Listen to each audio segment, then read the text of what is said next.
Hello everyone, good morning. তোমরা সবাই কেমন আছো? আশা করছি সবাই অনেকটা ভালো আছো। আমিও ভালো আছি।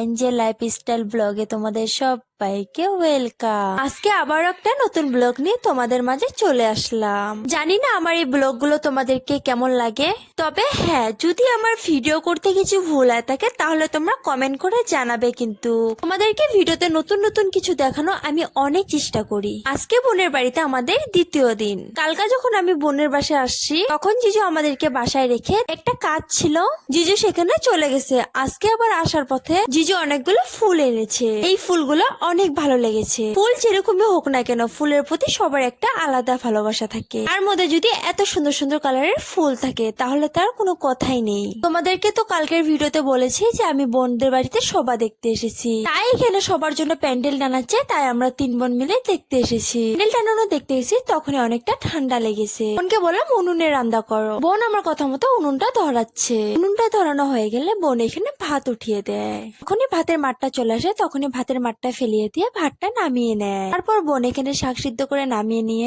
এক কড়াইতে শাকগুলো ভাজার জন্য শুকনো লঙ্কা আর তেল দিয়ে শাকগুলো ভেজে নেয়। তারপর রান্নাবাড়ি হয়ে গেলে খাওয়া দাওয়া কমপ্লিট করে সবাতে যাওয়ার জন্য রেডি হই। সবাতে এসে দেখি অনেক মানুষ এসে পড়েছে। তারপর আমরা এখানে বসে বসে হুজুরের বলা কিছু কথা শুনছি। তারপর আমরা এখানে বসে মোনাজাত ধরি। এত সুন্দর করে মোনাজাত ধরেছে, আপনারা শুনলে আপনারাও কেঁদে ফেলবেন। আমি এখানে হুজুরের ভয়েসটা দিয়ে দিলাম।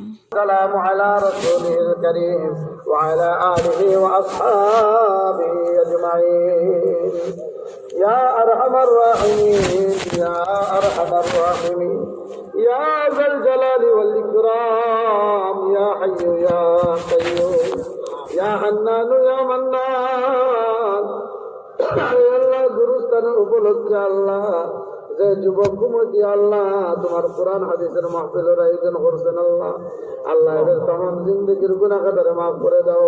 হালাল জনে বানাইয়া দিও, হায়াতে তয়্যিবা দান ফরমাও, নেক আমলের তৌফিক দাও। আয় আল্লাহ জিসমানি রুহানি বেমার আজার হইতে হেফাজত ফরমাও।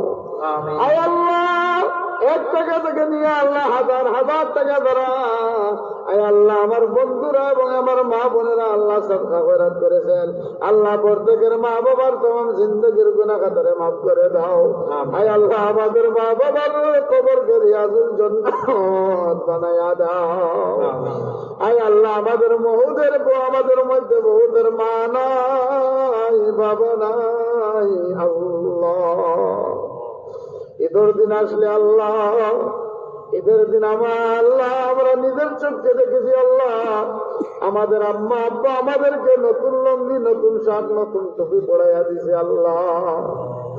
ঈদের ময়দান থেকে এসে ঘরে ঢুকে দেখছি আল্লাহ আমাদের মা পুরাতন ফাটা কাপড় পরে আমাদের জন্য পিঠা বানাইতেছে আল্লাহ। আল্লাহ আমরা মাকে জিজ্ঞাসা করতাম, মা গো,